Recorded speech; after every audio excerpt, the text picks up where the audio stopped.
Guys, Alaric back here. Just thought I'd make another video. One thing I want, kind of subject I wanted to bring to mind, we should discuss about is what mornings are like for people who suffer eye floaters, and just to kind of get across how I feel every morning. I think the biggest problem for folk like us is just the sheer anxiety of getting out of bed in the morning. I think that's probably the worst part of it, is that you overthink everything that you are going to have to go through that day, and it makes it really difficult to be productive. Because what I started doing, and again, as I kind of probably talked about it in the last video, was that I read psychology books, but also what I started doing was reading books on people such as Warren Buffett and things like that, really successful people who, well, Warren Buffett, if you've ever googled him, he's the richest man in the world, and he's made his billions, and he doesn't even use a computer. It really makes you kind of go, what the fuck is he doing? And how does he be able to get through each day? Because he must suffer some of the hardships that, well, most people go through or suffer, such as relationship problems and unforeseeable problems. And they all have this thing about training your mindset and about meditation and about giving yourself a goal and giving yourself a way forward. And I've tried to kind of implement a bit of that into my life, because if you don't, you do get lost in despair. You do get lost in the hopelessness, because you don't see a light at the end of the tunnel. You just say, I have to live for the unforeseeable future like this, and there is no cure. Even though there is, but what I mean by no cure is there's no cure that's risk free. It's, to be quite honest with you, the solution is either laser or vitrectomy. That's really what you've got. That's really what you've got to play with, and it's shit, but you've just got to deal with it. But I'm trying to use these kind of books, but the problem is, as you guys all know, is it's the anxiety that hits you. So a lot of the techniques and the methods that these people use, again, as I say, when you're coming to adapt your psychology, they all work to an extent, and this is why it needs to be taken a bit more seriously in medical communities, because it's the, as I say, it's the mental health problem. Because I've sat here and I've tried to use multiple techniques and things like that to try and kind of force yourself through, and again, it really is a 50-50 in terms of how it works, as opposed to, I wouldn't have this issue if I didn't have eye floaters. And it is every day, and you guys will know, it's every day you wake up and you really overanalyse everything. And especially what I've started doing, there's a kind of wee technique, is I've started leaving the curtains open in the living room. So when I walk through, what I do now is I make myself a cup of tea.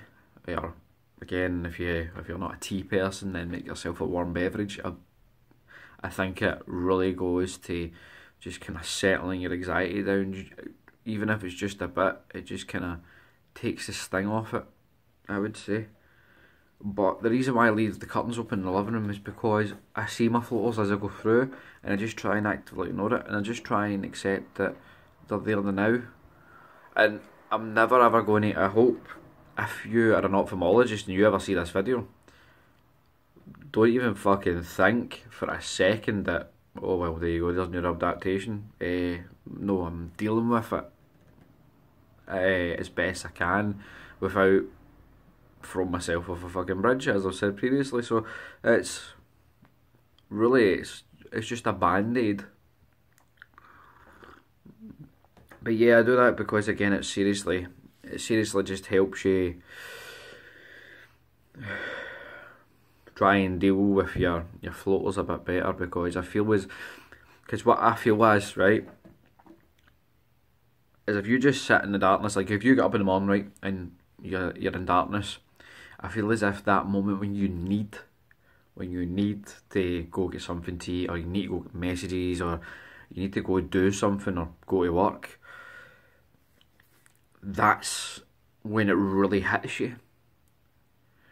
And I would rather try and mitigate how much, well, anxiety I really feel, because it can be really debilitating. It can make you very unproductive in terms of trying to get yourself out of this. Like, as I say, I've been off my work now for 5.5 months. I'll be going back, well, next week, and it's really worrying me. But I think now, after having a bit of time, I'm able to kind of push through the work element of it, because now I have a goal to reach, as it be.